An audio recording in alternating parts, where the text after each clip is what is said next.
હનુમાનજી મહારાજની સંકટ મોચન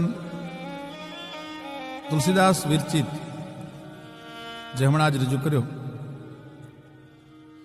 એમાં બાલ સમય રવિ ભક્ષ લીયો તબ તીન હું લોક ભયો અંધિયારો. શું કામ આ પ્રસંગ બન્યો હશે? ક્યારે આ પ્રસંગ બન્યો હશે? શું કામ હનુમાનજીએ સૂર્યનું ગ્રહણ કરવું પડ્યું છે? શું કામ હનુમાનજી સૂર્યને ગળી ગયા હશે? લોકકવિ ખુલાસો આપે છે કે હનુમાનજી મહારાજનો જ્યારે જન્મ થયો અને ભગવતી અંજની અને પૈપાન કરાવવા માટે બેઠી,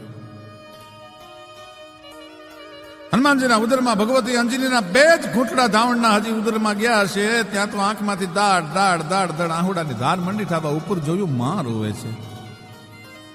શું કામ રોવે છે માં?